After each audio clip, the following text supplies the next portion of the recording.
Stephanie Van Strand, one of the co-founders of Voices from the Prairie. On behalf of Voices, welcome to tonight's program, Money in Politics, the Effect on Democracy. Voices is a grassroots organization committed to providing an avenue for discussion of varied topics such as civics, healthcare, agriculture, and education. We've recently invited every candidate for the Illinois 16th District representative seat to meet with us to discuss their platform and vision for this district. We will release further information as it becomes available. For further information about Voices from the Prairie, if you just search Voices from the Prairie, we should come up, us and a publishing company in Iowa, but you will recognize us right away. I'd like to thank Princeton Public Library for their continual support of engaging programming. We are so fortunate to have such a wonderful resource in our community. Please check out their upcoming events calendar for other programs of interest. I am pleased to introduce Nick Young, our moderator for the evening. Nick is especially qualified to lead our discussion, having spent most of his career as a CBS News correspondent. He is currently a news anchor at WBBM News Radio. Nick will introduce the rest of our esteemed panel, so I will turn things over to him. Thank you, Stephanie, and thanks to all of you for coming this evening. Thanks to our distinguished panel. I'll be introducing them very shortly. I do want to say a special thanks to the members of the committee that helped work on this, and especially to Sarah Cooper, who does so much hard work. And really, many of you realize this, that we're really at a loss in our lives without Sarah's help. She does so much, and so for the Civil Liberties Committee for Voices, thanks very much for all of your work.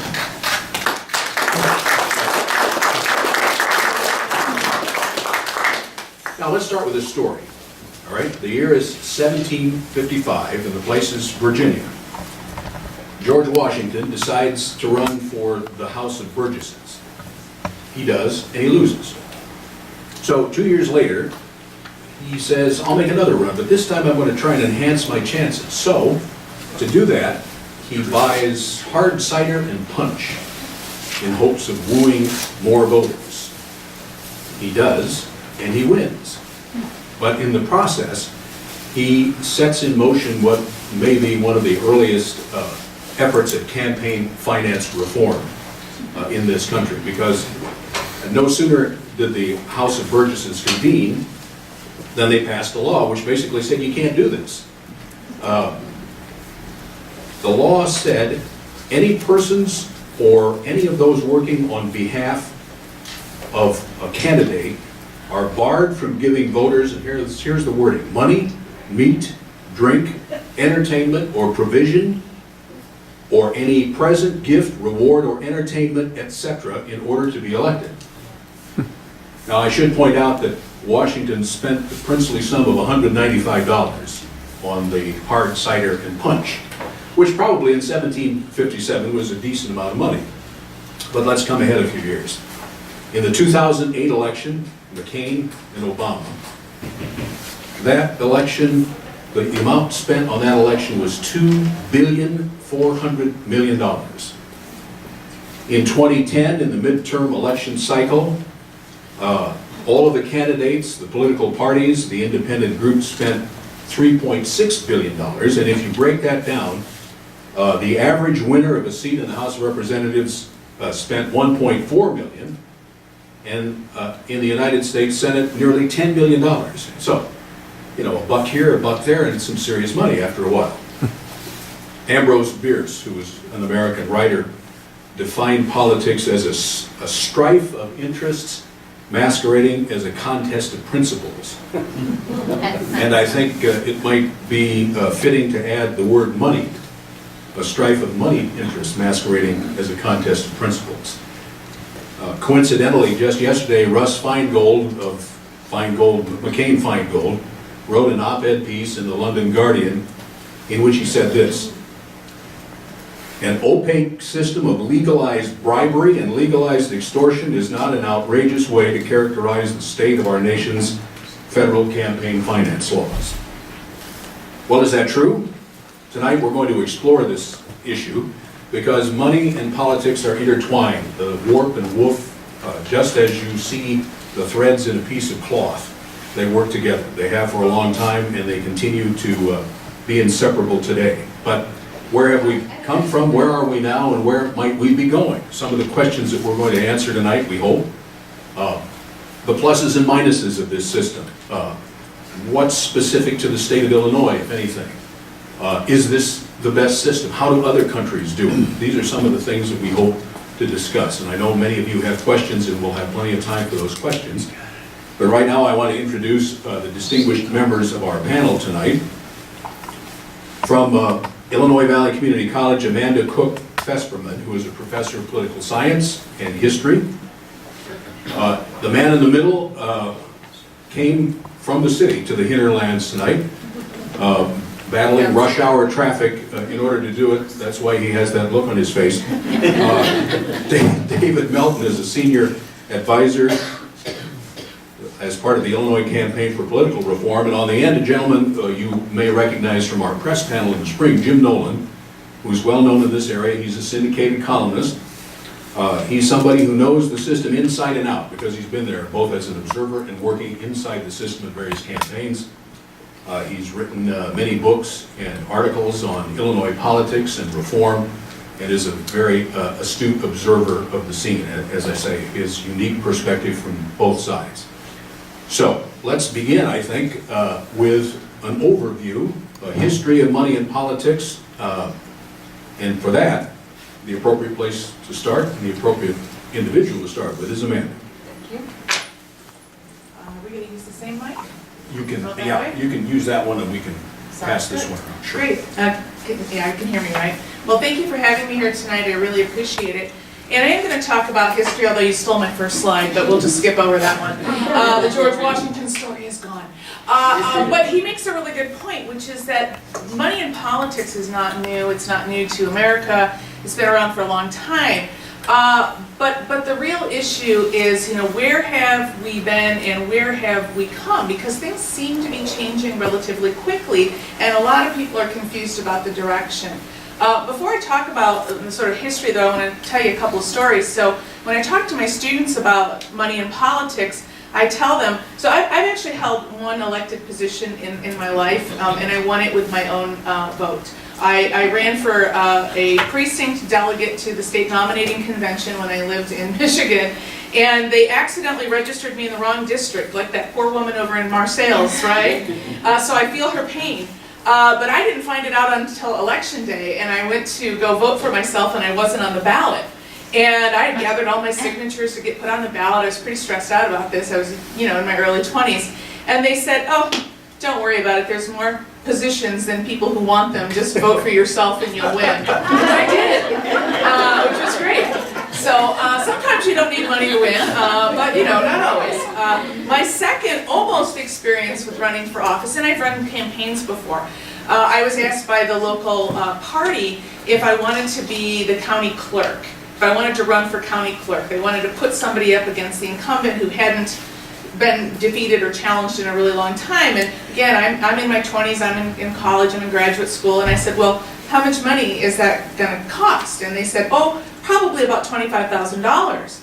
And I went, I don't have $25,000. And they said, well, you have to get it from friends, and my friends don't have $25,000. And so for me, money was really a barrier. When somebody said to me, you can raise $25,000 just to be competitive, I said, yeah, I'm out. I just don't have that kind of money and connections.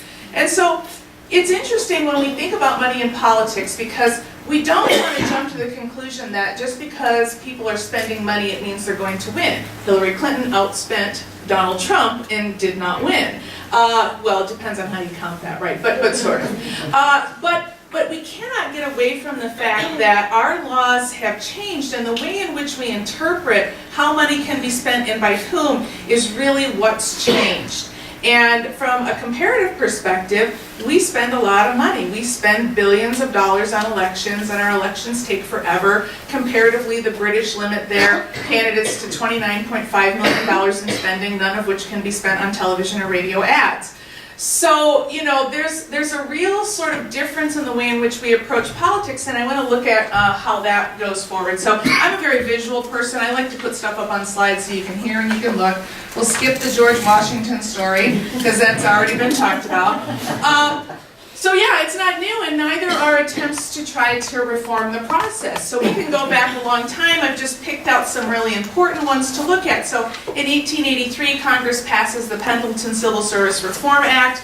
It does several things. It makes it illegal for government officials to solicit contributions from any civil service workers or award these positions on anything but merit. Prior to this act, many people who worked in government positions were expected to make contributions in order to keep their jobs.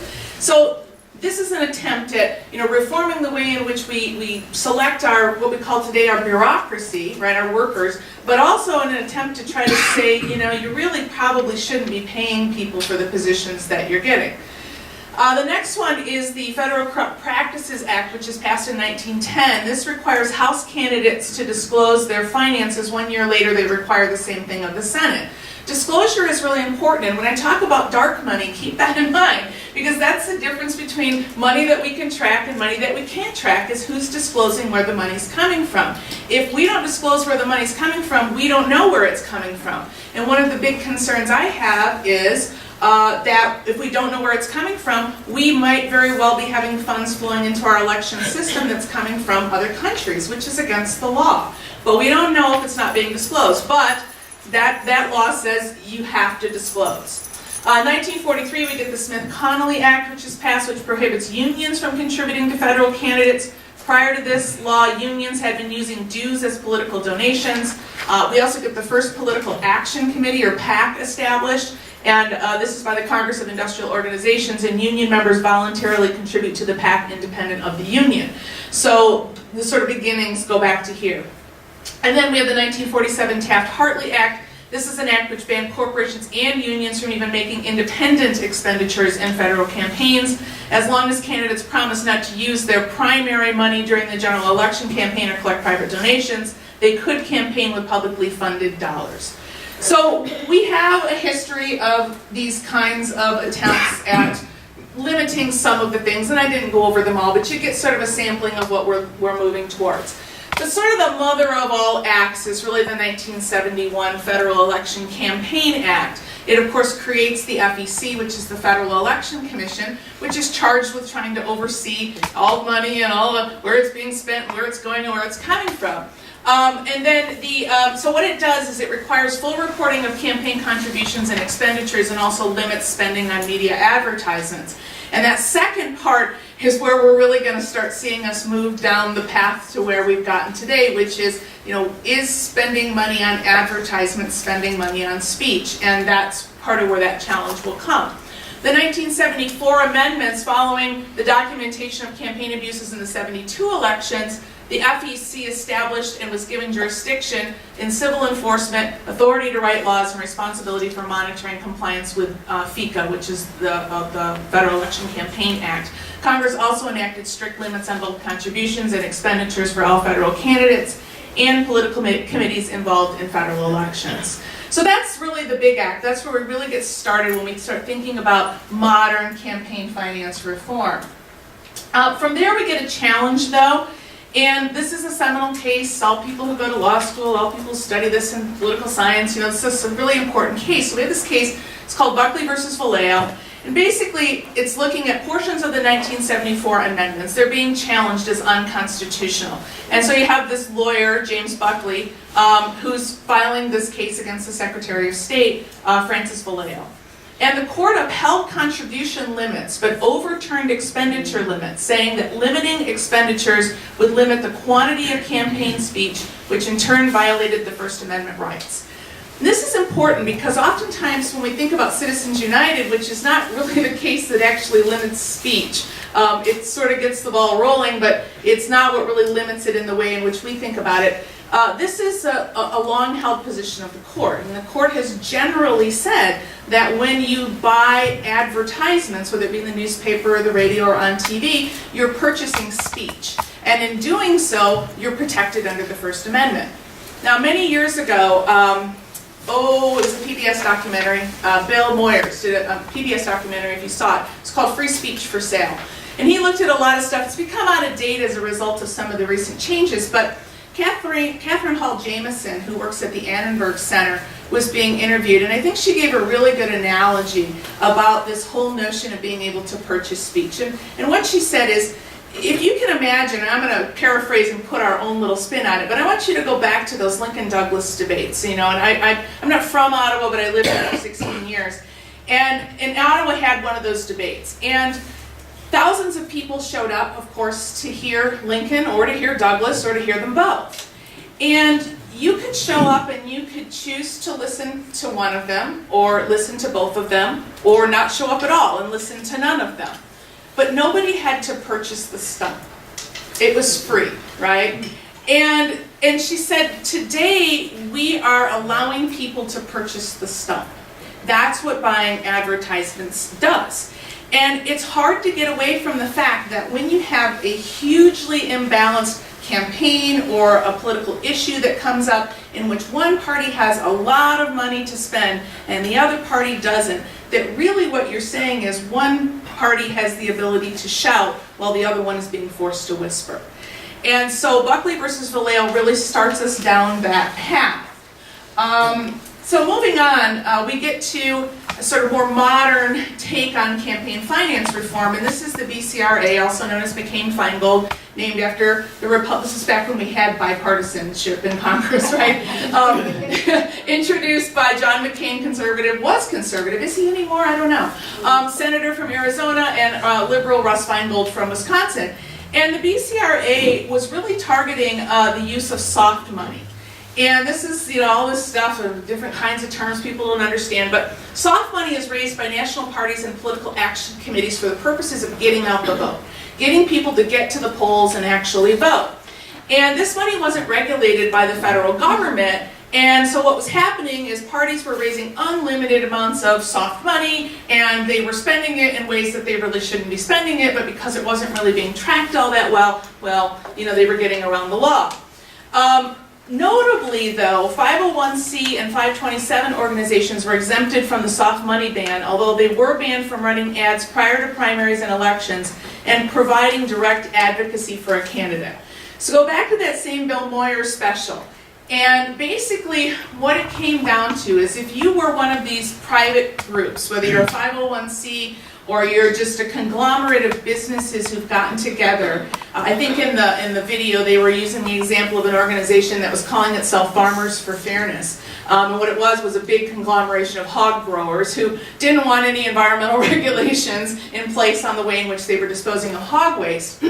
Anyway, they were running all kinds of ads that we used to call issue ads. And issue ads were exempt as long as you didn't use specific words. And those specific words were vote for or against a candidate. So as long as you didn't use those words, you were good. And you could say all kinds of horrible things and show ugly pictures and implications. You just couldn't say vote for or against. And I remember the days where that was our biggest complaint, We really need to control soft money, and we really need to get a handle on this law and this kind of loophole that makes you really be able to be advocating for a candidate, but you're not violating the law. So that's what is primarily McCain-Feingold is about. And then we see some Supreme Court challenges to the BCRA.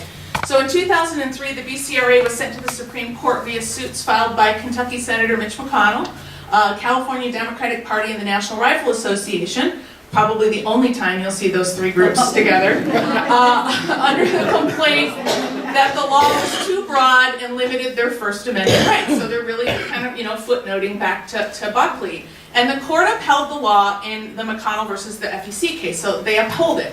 But then in 2007, the Supreme Court reversed their position on issue ads in McConnell versus FEC, in Federal Election Commissions versus Wisconsin Right to Life, saying that limits on electioneering spending by nonprofits were unconstitutional, that you can't limit their spending and you can't limit the way in which they say or spend that money. So that sort of, really made it a little bit worse, because now not only can you spend that kind of money, but you can't limit what it is that they're saying.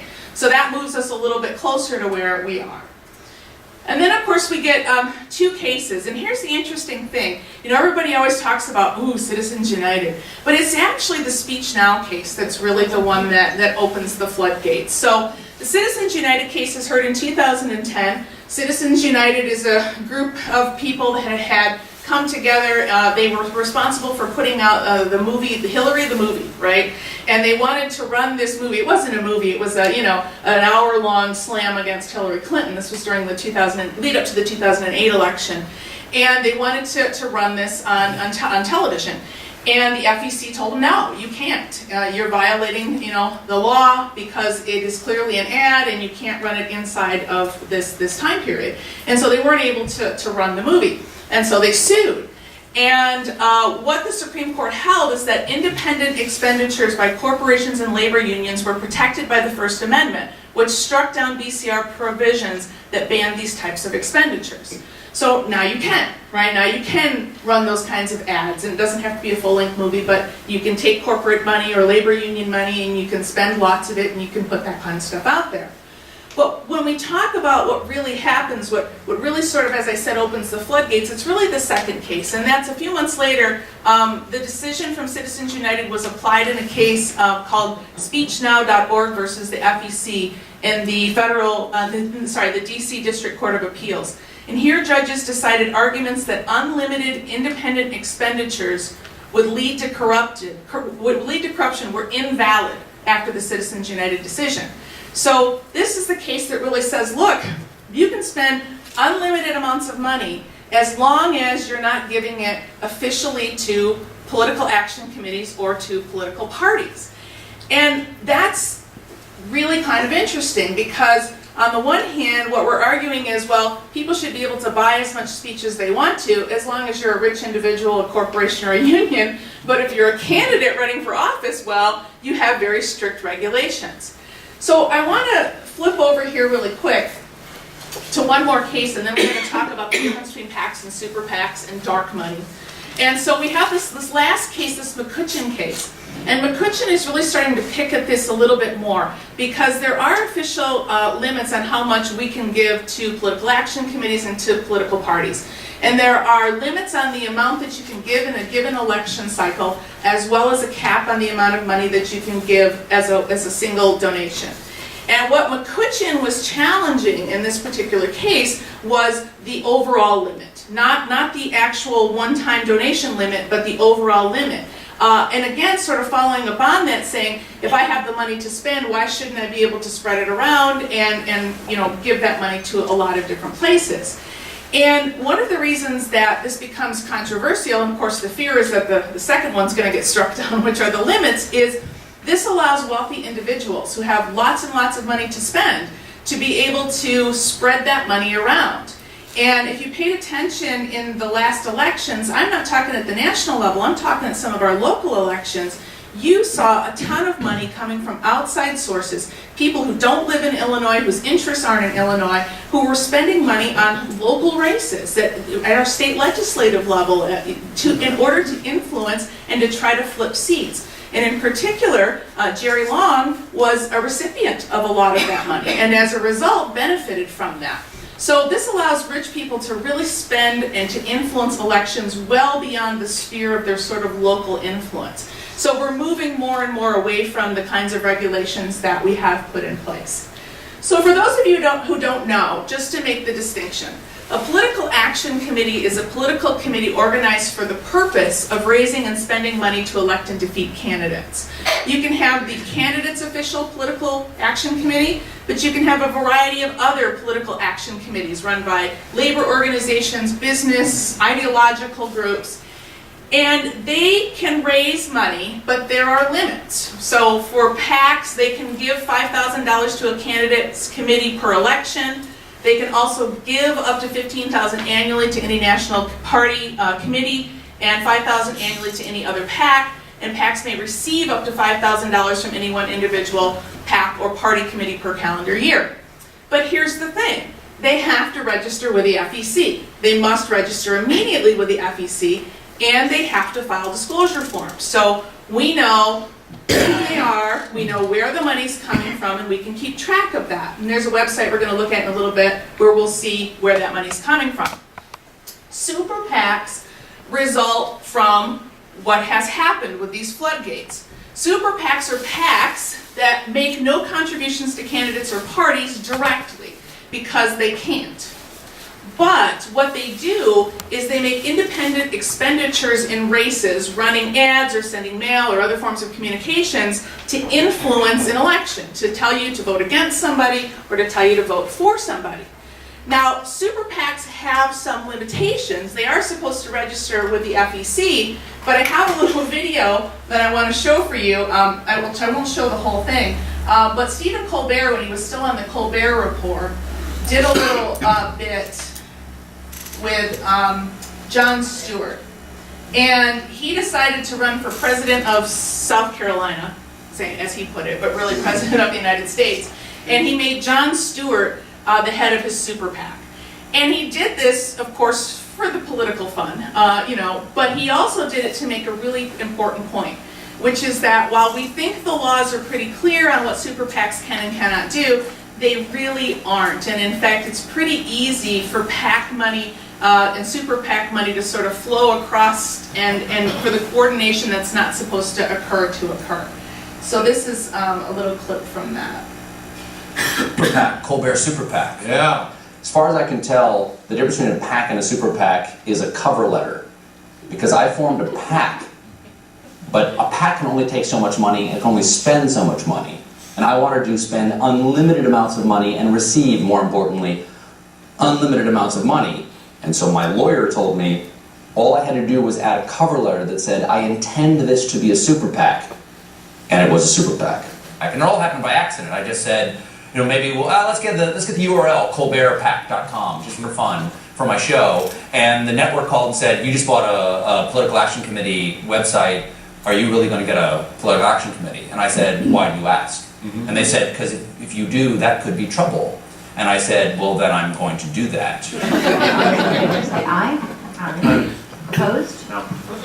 Motion carries 5-1. So although we have just taken 2 separate votes, there will be 1 advisory opinion. Mr. Colbert, you may form your PAC and proceed as the commission has advised in this opinion. Yeah, you, Ted Koppel. Why doesn't Ted Koppel have a super PAC? It is legal for you to have a super PAC and talk about it on the air, and the FEC won't do anything about it. And I could get lots of contributions? You could finally have a voice in America. Don't you want your voice to be heard? I feel like such a fool. Well, what I found, the most amazing things I found out is that there's almost nothing that's against the law when it comes to spending political money. They're incredibly expensive.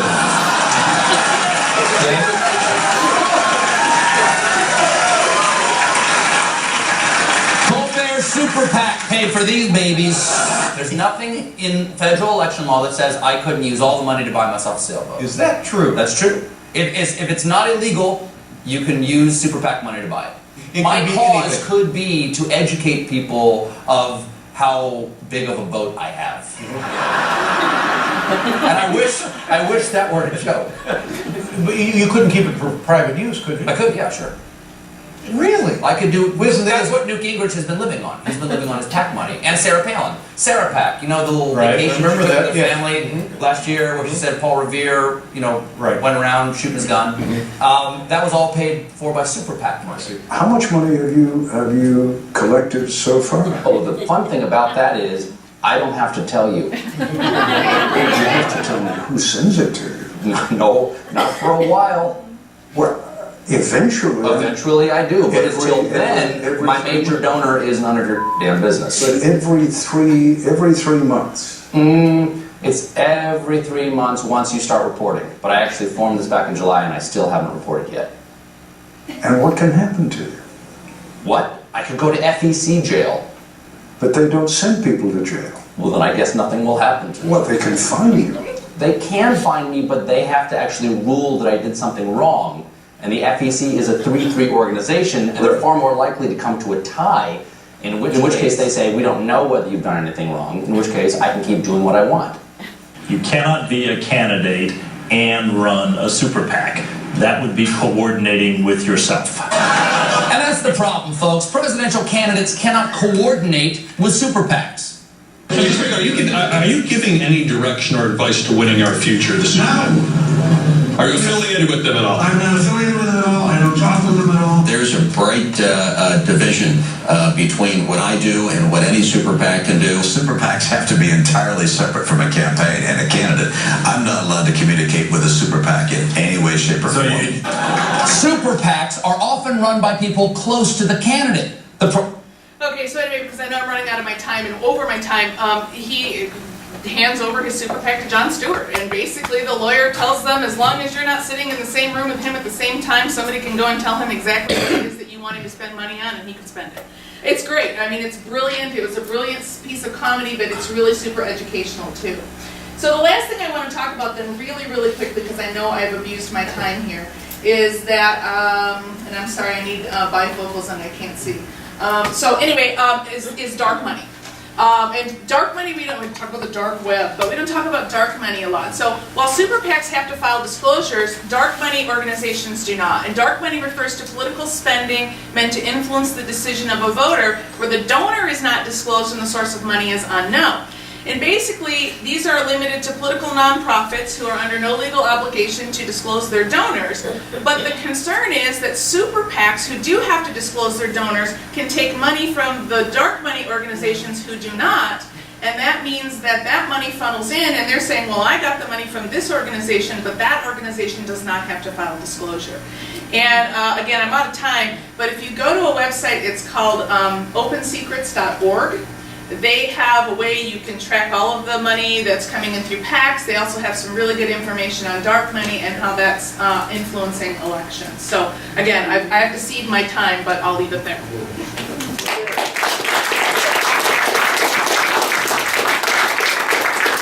Well, did you absorb all that? Because there's going to be a test. Right?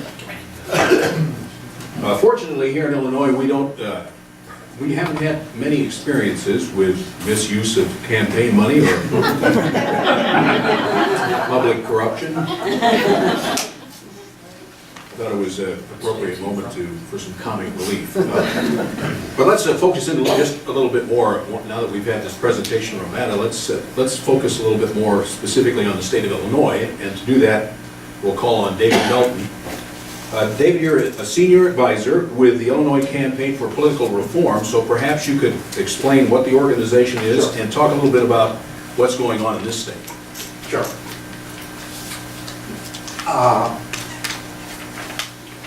So, first, thank you all for coming. Thanks to the library for having us, and the panel for having me, and thanks for that great presentation. It usually takes me an hour to do that in a much more boring and confusing way. Let me just sum it up this way. The founders of our country never really had to address the issue of money in politics because they didn't really anticipate it.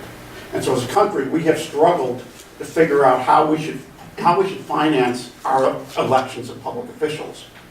And we've had three major reform efforts that were admirably, briefly, but admirably described over the course of our history. The first being the Civil Service Reform Act in the 19th century, saying you got to stop giving kickbacks to the people who got you your federal jobs.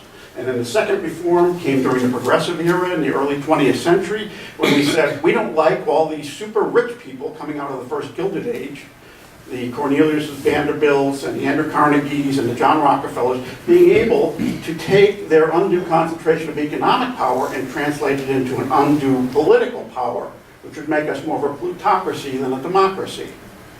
So they imposed limits that were described. They didn't work very well because it was the first time anybody had done anything like that, and they didn't anticipate some of the problems, and some of the politicians weren't that enthusiastic about it really anyway. And then we had the third wave in the 1970s after the Watergate scandal, and those are essentially the rules that we're living under today. And then the fourth thing that happened was beginning in about 2005 or 7, after John Roberts and Samuel Alito took their seats on the Supreme Court, there was a 5-4 majority on the Supreme Court that basically is hostile to any form of campaign finance legislation, and very dubious about the extent to which legislatures have the ability to adopt restrictions on campaign finance. And the court has cut back in a number of ways. just to comment for a second on the last case you put up there, the McCutcheon case decided in 2014, where they struck down the aggregate limits. If you want to see a very interesting commentary on that, former Supreme Court Justice from Illinois, who just went off the court for one of those two people, Stevens, sorry, gave a very interesting speech, which is available online. It's called Oops. And he discusses some of the fallacies in the reasoning of the McCutcheon case. But basically, it's finding that there's a constitutional right for you to give money to somebody that you're not qualified to vote for because you're outside their jurisdiction, which is a bit strange if you think about it. And he explores that in much greater length in his speech, which I think. But anyway, that's the historical context of how we got here. We've tried to address this problem basically 3 major times during the history of our country, and we haven't ever gotten it quite right. In Illinois, we're even further behind the curve, because what happened is after the 70s amendments at the federal level, most states adopted similar kinds of limits on state contributions to state candidates. About 46 of the states adopted similar kinds of limits like that. Illinois was one of the few outliers that didn't do that. We remained what you call a disclosure-only state, on the theory that we don't need to impose any limits on candidates, because if the public knows where they're getting their money from, then the public is wise enough to take that into account in deciding how to vote. Which left a lot of room for party politicians on both sides to play with the campaign finances to enhance their own power.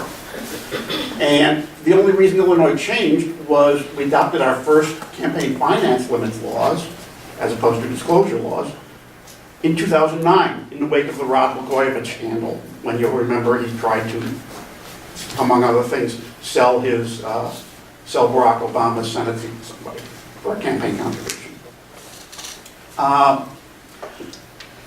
Unfortunately, in Illinois, we joined just as the party was pretty much closing up, because about the time that those Illinois limits went into effect in the early 2010s, the Supreme Court had gutted much of the way they were intended to work by virtue of the Citizens United and other decisions in that train of decisions. So that one of the things that Illinois did was say, and this was in direct response to a Supreme Court case called the Davis case, which had challenged a system whereby in one state, I think it was North Carolina or Arizona, there was a public financing system where candidates could get some public money to help them campaign. And there was a provision in there called the Millionaire's Amendment, which said if somebody very rich comes into your race and drops what I'll call a money bomb on you, they spend a ton of money opposing your candidacy or smearing you, then your limit would be raised under the federal limit so that you could raise more money than you could otherwise raise under the federal limits. The Supreme Court said you can't do that because it treats different people differently. Namely, the rich person who has all the money, he's entitled to the same rights as the poor candidate who doesn't have the money. And so if you're going to raise the limits for one, you have to raise them for all of them. In response to that, Illinois amended its campaign finance limits laws that it adopted in 2009 and 2011, so that it said if somebody comes in and drops a money bomb, the only recourse at that point is if it's a statewide race, basically, and somebody drops more than $100,000 on you in a legislative race, all limits are off for everybody. No more limits. And if they drop more than $250,000 on you in a constitutional officer type case, the governor's race, then same thing, all limits are off. So it's within the control of any candidate or any donor. It doesn't have to come from the candidate. It can come from a candidate, a self-funding candidate, like a Bruce Rauner or J.B. Pritzker, who's rich enough to give himself that money. Or it can come from an outside donor, which has happened in a number of elections since then. And most of the big elections in the state, the limits have been lifted and have been ineffective in Illinois since they were first adopted for that very reason. Somebody has decided it was in their interest to get the limits lifted off, and that's what happened. Now, in Illinois, the way the on-the-ground system works in terms of how the parties actually use campaign finance money to control their party members is it's basically done through the 4 legislative leaders in the governor's office. And the way they do it is they raise money for all the candidates. All the candidates raise money. But it's transferred through the legislative leaders or the governor's office from the candidates who have more secure seats to the hotter races where candidates need more money by the legislative leaders. And they have an unlimited ability they can transfer unlimited amount of funds under the Illinois system. And that is where their power actually comes from over their members. So we say, where does Mike Madigan or John Cullerton or Christine Radonio get their power? It comes from this ability to direct the campaign resources. Because if they like you, they can help you out. If they don't like you, they can penalize you by depriving you of campaign funds when you need them or by redistricting you out of your district. So that's the way our system works here on the ground. In the current races that we're going to have going on here, in the governor's race next time, and probably in most of the other big races in the state, the limits will be off because somebody will have decided to kick in enough money that will require lifting the limits for everybody, because that's the only way the Supreme Court said you could respond to that kind of an attack. So that's where we are in Illinois, and we do have a resource on the Illinois Campaign for Political Reform website, and let me just go back to answer what you first suggested I start with, which is, what is the Illinois Campaign for Political Reform? It's a group, a bipartisan group that was formed in the late 1990s by Paul Simon and Bob Custra to address basically good government issues in Illinois at the state level primarily. One of the key focuses since the beginning of the organization in the late 90s has been campaign finance reform. The organization has gone through various changes over the years, which I won't bore you with, but we have a website. It's ilcampaign.org. And on that website, you will find something called the Sunshine database. The Sunshine database is the equivalent of the Open Secrets database that was described for federal elections. It tracks the spending of all the Illinois candidates who have to report, and most of them do have to report what they spend if it's over $3,000 in Illinois, and tracks all the contributions they receive, which have to be reported, and tracks all their expenditures. All this information is publicly available. Now you can get it through the State Board of Elections website. The problem there is the State Board of Election website is not very user-friendly. So we took their database and we update it every day. And we put a more user-friendly search engine on top of it. So you can go on there and find out for any given candidate or any given race in Illinois who the contributors are for that candidate, how much they've contributed, what their campaign expenditures look like, and so on. And I would encourage you to do that if you're interested in any particular race in Illinois. So that's what the Illinois Campaign for Political Reform has been focusing on, as well as good government issues. Let me just make a couple other points, and then I'll pass the mic back to you. Right. Very good. Yeah, we'll keep it down there because we'll get Sure. some observations from Jim. Absolutely. Okay. Let me just finish with a couple other points. The biggest problem we have, in my view, in campaign finance reform is, while recent polls show that about 90% of the people in the country believe that our campaign finance system is a serious problem, that money in politics is a serious problem. Unfortunately, about 89% of them also believe that there's nothing that can be done about that. That there's no way to get money out of politics. And they're right about that. There is no way to get money out of politics. But what they don't understand is that doesn't mean we can't fix this system. And I will conclude with this point. There are ways to actually fix this system, ways that have been implemented in various places around the country, and that actually work. And these are ways that involve different varieties, different types of what we can call, for clarity's sake, let's call them all, just different varieties of public funding that gives the candidates some money to help pay for their campaign expenses to get their message out to people. Now, there are limits on it. They have to go through requirements as well that prove basically they have a wider real base of support, so we don't get just wing-night candidates that are getting these public funds. But that is a way to potentially solve this problem of money in politics, and unfortunately, almost everybody in the country is unaware of that.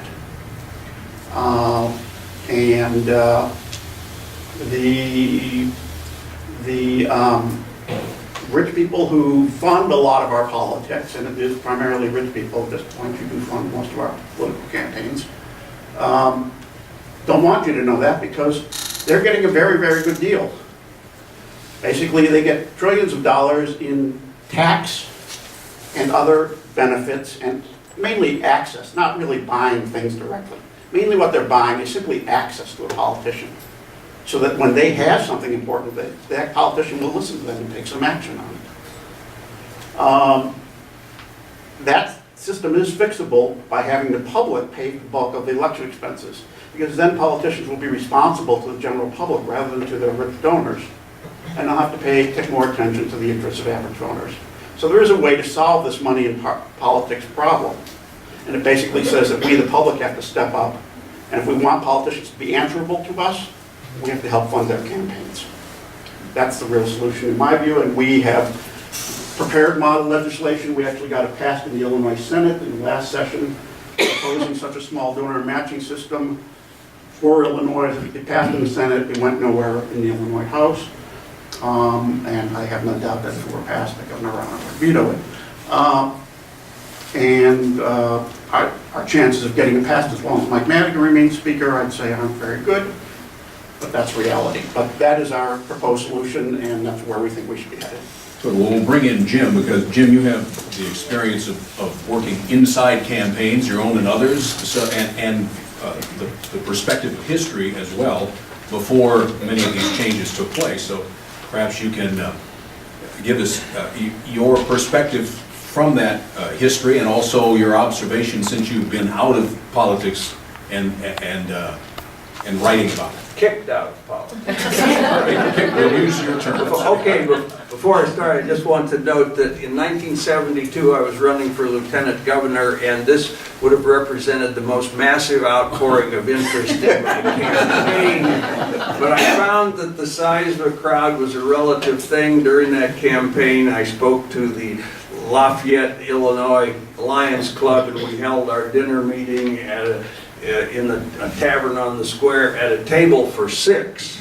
But after the meeting, the president complimented me by saying it was the best turnout they'd had all year. So, anyway, I'll provide some context based on my checkered background in practical politics, and I think what I'm basically going to use as the theme is that there's been a dramatic increase in the inflation-adjusted expenditures of money in campaigns in Illinois since I was involved half a century ago. Nick asked me in an email, where does the money go? And David was basically suggesting as much money follows power. That's the name of the game in American politics. There's nothing evil about that. It's just the nature of trying to influence the process which our Constitution allows us to do.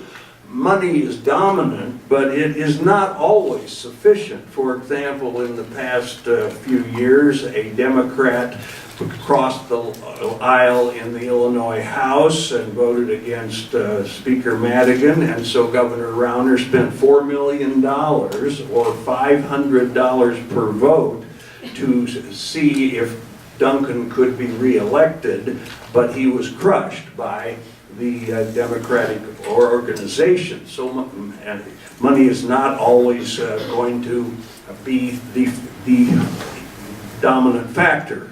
In another race, a Republican senator crossed over the aisle and voted against Governor Rauner. Rauner spent big money to defeat this apostate state senator, but the state employees union in that district near Springfield was able to see this Republican reelected over the money and opposition of Governor Rauner. Yet big money generally wins if the messages are effective, even though they may be misleading. For example, in the election between ex-Governor Blagojevich and Judy Bar Topinka, a Republican, Blagojevich spent $22 million basically to destroy the persona of a very decent, honorable elected official with very effective telling and misleading television advertising. Money and message are, of course, woven together. One needed to get the message across. In a state legislative race near me, I chuckle about it, but it's certainly an illustration of being misleading. A friend of mine ran for the state legislature and was defeated in part because of messages decrying him as a, quote, career politician, close quote. You know what he had done? He'd been a long-time school board member. There is a positive use of money, of course. Challengers often need more money than the incumbent because of the name recognition and of the incumbent. So money can be a positive factor in our process. Parties, political parties, were once important institutions in communicating to the broad public that John Adams called the public beast, who were never expected to be all that well informed about complexities of politics. And so the parties provided cues. The Dems were generally for the working man and unions. Republicans were generally for the Main Street businessmen. That was helpful, but those party organizations have withered for a number of reasons that we don't have time for tonight. But let me illustrate it this way. Political party organizations used to ask of prospective candidates, how much work have you done for the party and how loyal are you before we'll decide to support you. Today, those party organizations, where they even exist, ask, how much money do you have, or how much can you raise before deciding whether we'll support you? So money, in large part, is replacing what I thought was imperfect but helpful political party organization activity. David suggested this as well. Money for campaigns used to be provided by the party, then it shifted and the candidate was expected to raise much or most of his or her money. And then in the legislature, as David suggested, it turned to the legislative leaders to raise the money because they had the power, and that's therefore where money flowed.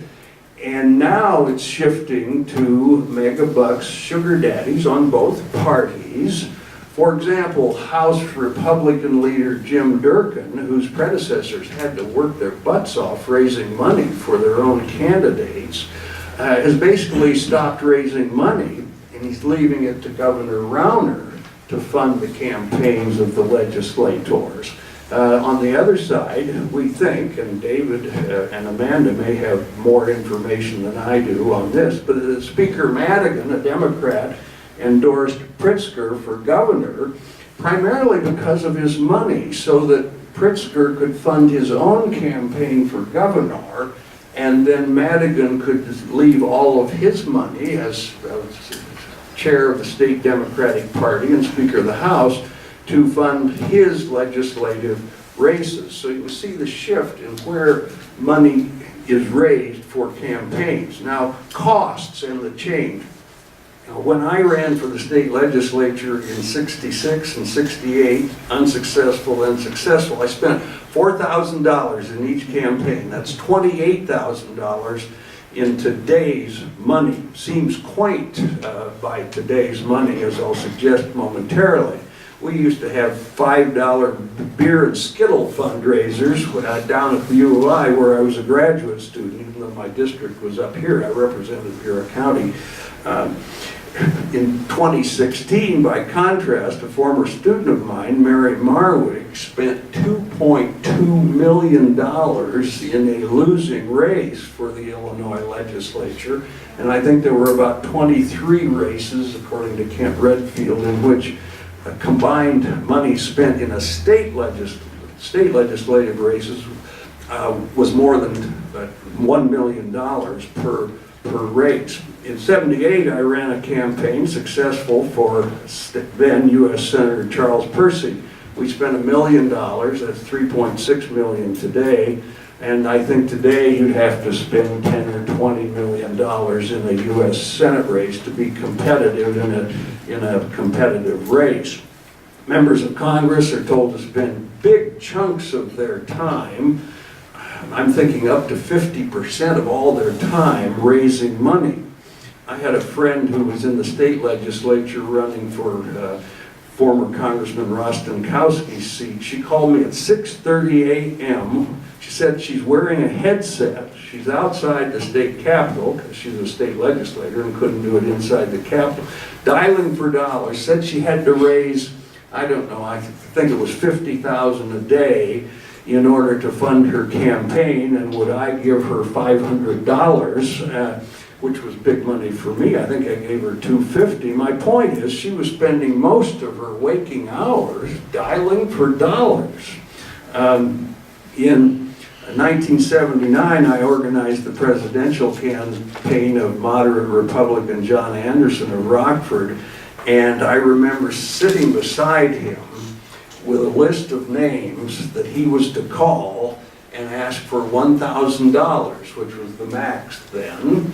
And he hated it. Most people hate asking for money for campaigns. Not everybody. If you believe in yourself, you ought to be good at selling yourself to people, because it is in the public good, or you wouldn't be running. But anyway, I thought he just couldn't do it. I mean, he just couldn't pick up the phone and say, John, give me $1,000. It was hard for him. That's an aside about the challenge of raising money in campaigns. In 2006, the governor's race combined in Illinois spent $29 million. This year, it's estimated at present spending rates that the two governors will spend $300 million, which is going to be an historic high in American politics, not just in Illinois politics. So, very quickly, what are the consequences of big money? More than ever, officials, candidates, and then elected officials are dependent upon and responsive to, as I like to say, those who brung them to the dance. That is, the leaders or the big money contributors. Political parties are now used largely, I say almost solely, but let's say largely, as labels with formal organization through which you get onto the ballot. And so the party meaning for you and me is a lot less clear than I think it was throughout much of history. Cost of running turns many good citizens away from ever running for office because of the cost involved and maybe the dependency that might be forthcoming if one had to rely on other people for money. Consultants tell candidates don't have to listen to consultants, but they do, unfortunately, that the candidate has to use the big money they raise in toxic ads and patent propaganda, in my mind, on both sides. And of course, as was mentioned, messages from independent expenditure organizations cannot be controlled, even if you wanted to try them. And so they often veer off with messages that are also toxic. In my day, a half century ago, and Dan Blanco back there was helping me a half century ago, and I appreciate him and others up here who helped, but a half century ago, there was almost no negative campaigning because we worried it would backfire on us. We would be blamed for using it, and so it was very dicey to use negative campaigning. Now public attitudes have become so sour that the messages apparently are believed. We don't like it, but we apparently believe the messages. Another consequence, increased public cynicism. So what to do David has proposed the public financing, the small donor match, that sort of thing. I would like to see, if it is possible, that a credible campaign could utilize social media as a counterweight to big money in this sense. And I appreciate that social media is getting a bad rap at the moment from some corners, but social media is ubiquitous, it's inexpensive, it can go viral. The Obama campaign proved effective at raising money and from small donors, and maybe some others have as well. And so I'd be fascinated to see if such a test would show capacity to combat the big money through that new medium that's becoming so important. Shorter campaigns. Our campaigns are endless. Why not have a primary in September and then a general election as we do in November? And then finally, related to cynicism and money, is that we need to develop strategies, and I wish I had good one at the moment, I don't, to rebuild public trust in government and politics. Illinois now requires civics be taught in high school, which may be a step in the right direction.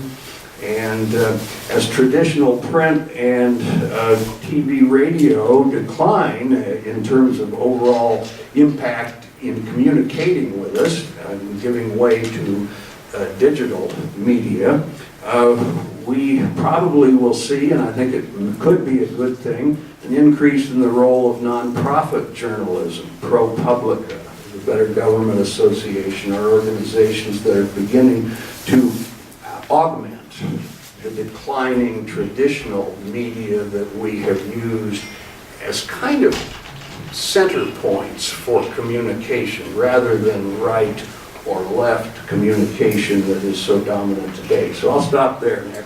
All right, Jim, thank you, and thanks to all three of